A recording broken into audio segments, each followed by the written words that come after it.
This is the Delaware County Newscast, where we've got some of the latest news from around the county. I'm Andrew Kantor. All right, let's start off with a quick update on the whole senior meals in the county thing. In case you haven't heard, the county has parted ways with Delaware Opportunities, the nonprofit that's been providing meals for more than half a century. And we're not talking about a small program. Lately, it's been serving more than 6,500 meals each month. Well, it was. Basically, the county issued a press release saying it was going to stop working with Delaware Opportunities and bring the meals program in-house, claiming it will save money. More on that in a sec. What's important is that the county officials, they never bothered to tell the folks at Delaware Opportunities.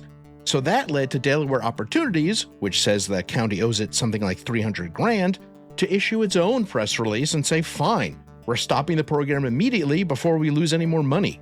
And between them, it doesn't seem like anyone bothered to tell the seniors who get those meals what's going on. What we've got here is failure to communicate.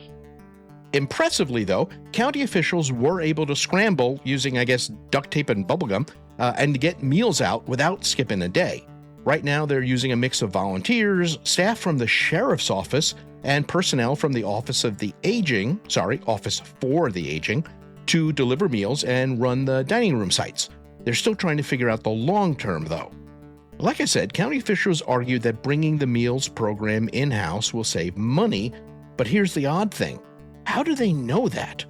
According to Delhi Supervisor Maya Bukai, it doesn't seem that anyone actually did any kind of cost analysis. They certainly didn't hold a public hearing. So this little saga, it's definitely not over, but at least the meals are still being delivered. Fun fact, one of the passengers on that cruise ship with the hantavirus outbreak is from Sidney, 76-year-old Mary Rofes. It's not clear if she's in quarantine somewhere or was released into the wild, but wherever she is, we hope she is safe and healthy.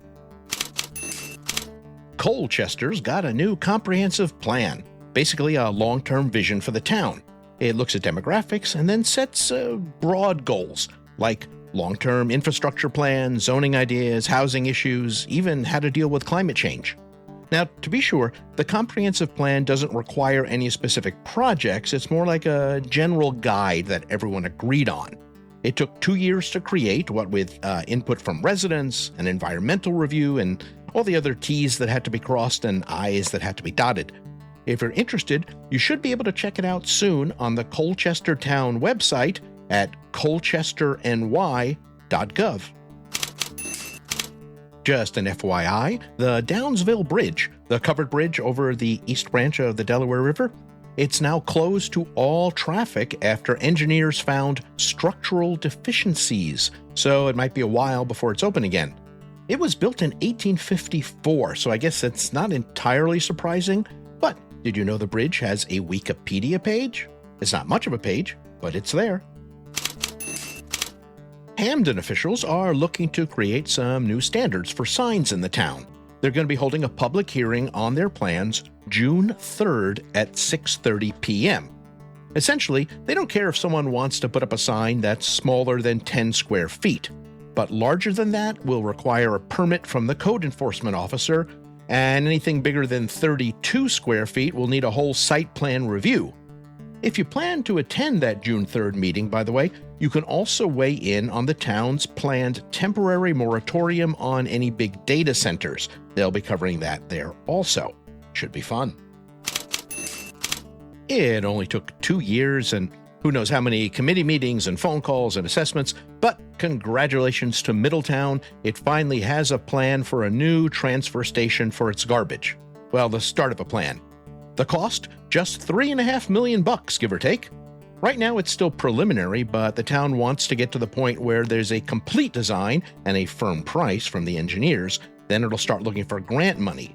Let's be real, $3.5 million is a bit more than Middletown can afford, even if its existing transfer station is, as one town official put it, on borrowed time.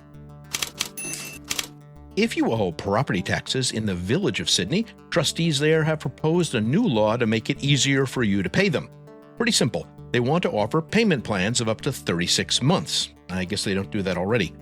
It's a proposal right now, and if you want to weigh in, there is a public hearing on Tuesday, May 26th at 7 p.m. in the Village Boardroom on Liberty Street. Both Colchester and Walton have adopted moritoria on commercial solar development projects. In both cases, council members say they aren't planning a permanent ban or anything like that, and neither one applies to small home-sized solar panels. They just want some time to consider whether they need to pass any new regulations before someone suggests putting up a big solar farm. Finally, just a reminder that this is still No Mow May. Let your grass grow, let the dandelions spread. If nothing else, it crosses a chore off your list, and it does good things for the bees and the butterflies. And that's your quick look at some of what's been happening around Delaware County. Did you know you can hear us weekends on WDLA at 92.1 FM or anytime at delconewscast.com? Until next week, I am Andrew Kantor. Thanks for being here.